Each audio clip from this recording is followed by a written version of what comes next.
Lava solidifies. Ice spreads across the mountain and the surrounding area for miles. The supervolcano is completely dormant, frozen solid. The planet is saved. The same may not be said for the Pride when the ice blast shock wave is so powerful it even freezes the air. The wave is right behind the ship, getting closer. If the ship gets caught in the wave it could spell disaster. Int. Pride when Bridge Mish is furiously working the helm as beads of sweat trickle down his forehead. Rawl hops into the command chair. Rawl report. Mish, we're about to find what it's like to be a popsicle. Ext Pride when the ice blast shock wave slightly brushes the back of the ship. Ice crystals begin to form on the tail. The interceptor is about to be engulfed. 21 int. Pride when Bridge. Continuous Rawl and Mish strain as the G-forces push them back in their chairs. Ext Pride when the shock wave seems poised to overtake the ship. But one last blast of the ship's rockets pushes it out of the wave's reach. The interceptor escapes. The ship's undamaged. The shock wave dissipates. Int. Pride when Bridge Rawl sets back in his chair. He lets out a deep sigh of relief. He looks over at Mish, who does the same. Rawl smiles. Another brush with death, another escape. Mish, we're out of range of the blast. We're out of danger. Rawl, well done Mish. Take us back to base. Mish, setting course. Rawl, piece of cake. Mish, yep. Nothing to it. Beat, I need a drink. Pt.3 Teegeeak Base 1. Day the Pride when reaches the base and gracefully lands. Military personnel roll a staircase up to the ship. Its hatch opens and out steps Rawl. He's greeted by Captain Jock. A salute. A return salute. Then a handshake. Jock, welcome back sir. And may I say job well done. Rawl appreciatively shrugs off the compliment. Continued, 22. Rawl, all in a day's work captain. Rawl makes his way to the bottom of the staircase where a large group of reporters and other media are waiting. Chembots float around, recording. Several reporters jam microphones in his face. A cacophony of questions about the day's heroic events hit him at once. He cuts his way through the crowd. They follow. Reporter 1, how does it feel to be a hero, Commander? Rawl, I am not a hero. Reporter 2, is it true you almost died? Rawl, no, not true at all. Reporter 3, how does the device you used to stop the volcano work? Rawl, it basically quick freezes everything within a geographical area. Reporter 3, are you serious about repealing the Galactic Security Act in the upcoming Congress? This question stops Rawl in his tracks. A button's been pushed. Rawl, no comment. That's all for now, thank you. Rawl breaks away from the crowd. He sees Min standing alone in the distance. She smiles at him. He smiles back. Mish sees what's going down and can't help but jab at Rawl. Mish, coy, hey Rawl, I'll catch you later, short beat, if you're not busy. Continued, 23. Rawl, smiling, okay. Rawl walks up to Min and they enter the base together. Int. Base 1 hall, balcony. 2 shadowy figures stand in the balcony that overlooks the hall. It's Zell and his assistant. Zell, quietly, contact home planet. Let Xenu know how well our valiant leader performed today. His assistant gives a solemn nod, yes. Int. Base 1, hall. There's electricity between Rawl and Min lovers. As they approach the hall exit, they come upon a strange-looking humanoid. AP, the last Antikytherian model android. Known for specializing in logic and calculation. AP Commander. Welcome back. Rawl, thank you AP, surprised to see me in one piece?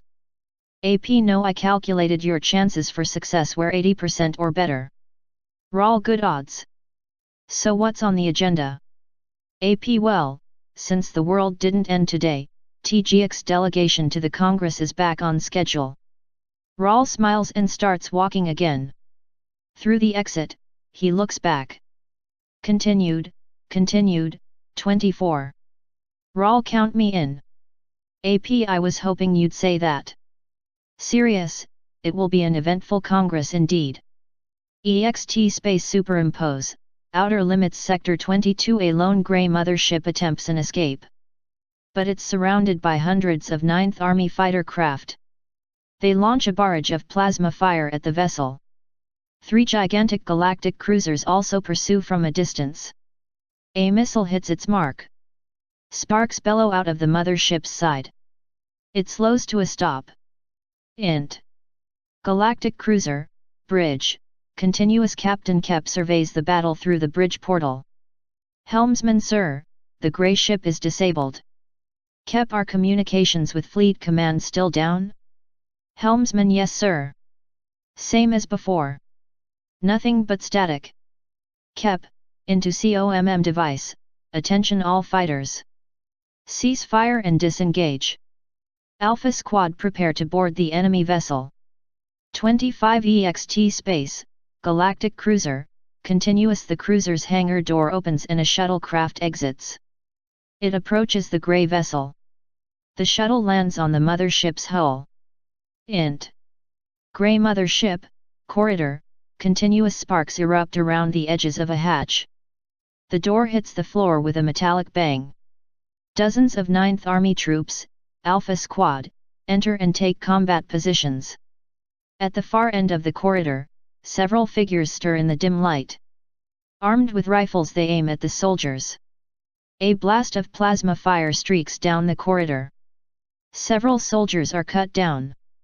The 9th Army soldiers return fire at figures they can hardly see. Flashes of light briefly illuminate the corridor as both sides engage in furious close-quarters combat. Kep takes out 2 plasma grenades and tosses them. They roll down the aisle and explode. The smoke clears.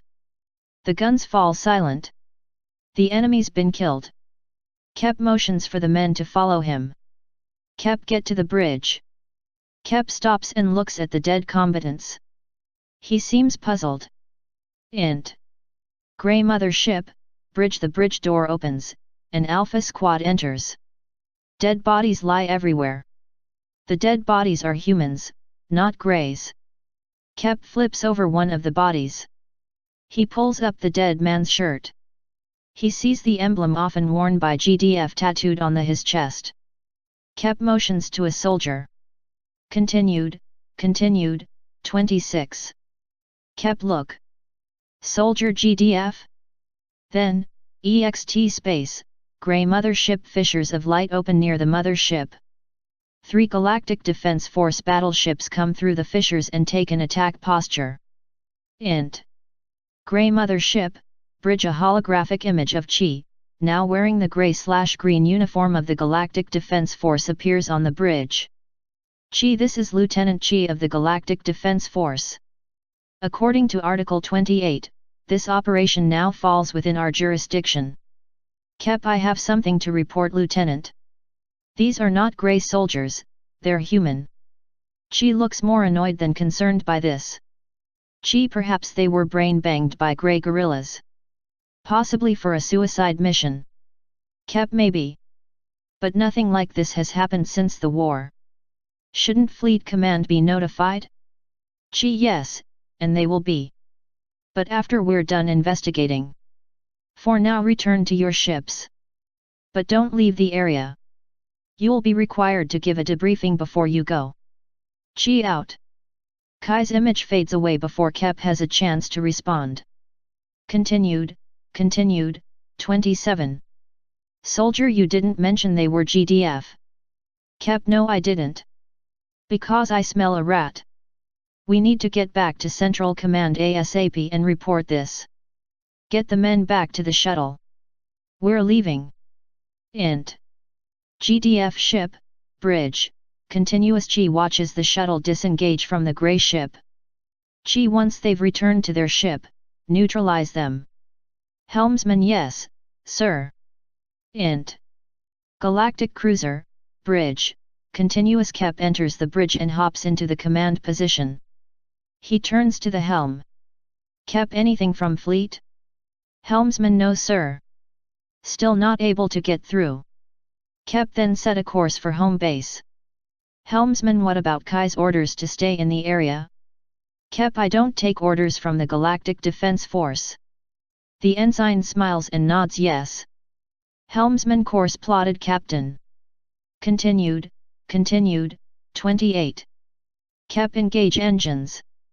Just as Kep gives the order the lights on the bridge flicker. The consoles begin to darken. It's as if the ship's being drained of power. Co-pilot commander all systems except life support report power failure. Kep what the hell? EXT Galactic Cruiser the cruiser's lights flicker and go dark. The vessels are dead in space. Int. GDF ship, bridge, continuous G sees the ships are disabled. Helmsman the ships have been neutralized Lieutenant. Chi very good. Engage tractor beam. We'll tow them to Coltis and detain them there. Helmsman and the grey ship? Chi destroy it. EXT space, GDF ships, Galactic cruisers the GDF ships move forward with the captured 9th Army vessels in tow. A battery of missiles strike the grey mother ship. It's vaporized instantly. 29 EXT Teegeeak capital, day the beautiful capital seemingly stretches over the horizon. Tall skyscrapers dot the landscape. Ultra-modern. Having an Art Deco flavor. Rawl's private skycar flies through this impressive view. Several GDF surveillance bots pass by the air car. Int. Skycar, day Rawl notices the surveillance bots, Freedom drones. They hover close for a moment before flying downward to monitor the city streets below. Min motions out the window. Min Freedom drones. Rawl, sarcastically, more like Xenu's spy bots. Then Rawl looks outside at a GDF electronic billboard. They seem plastered on every corner of the city. The boards present a ugly contrast to the beautiful architecture. A handsome, clean-cut announcer appears on the screen. He speaks with such volume that his words easily bleed into the air car. Announcer jobs, homes, and more importantly, security with a strong defense force. That's what the Galactic Security Act brings to the people of the Confederation. If you support it, you support your future. And remember, taxation is the mother of civilization. Then a caption appears that reads, brought to you by the Office of the Supreme Ruler. Rawl turns his head away in disgust. Min takes him by the hand and he manages a smile. 30 EXT Governor's Palace, day the air car glides into position and lands at the platform of the beautiful Governor's Palace. A beautiful structure of Celtic design. The symbol of a lion hangs over the palace entrance. Int. Rawl's bedroom, day Rawl and Min enter the bedroom. It's surprisingly quaint for a loyal officer. Attractive in a minimalist way. Min doesn't waste any time. She grabs Rawl and lays a passionate kiss on his lips. Min God I love you. Rawl the feelings mutual. This is it. Min throws off her skin-tight jumpsuit. Her beautiful nude body illuminated by the room's soft light. Passionate kisses continue as they make their way to the bed. Fade out, fade in, int. Rawl's bedroom. Later Rawl and Min cuddle next to each other in bed, savoring each other's company. Rawl were you worried about me today? Min no. Rawl, playfully, oh? Min I knew you'd be okay. And I knew you'd save the planet. I never doubted it.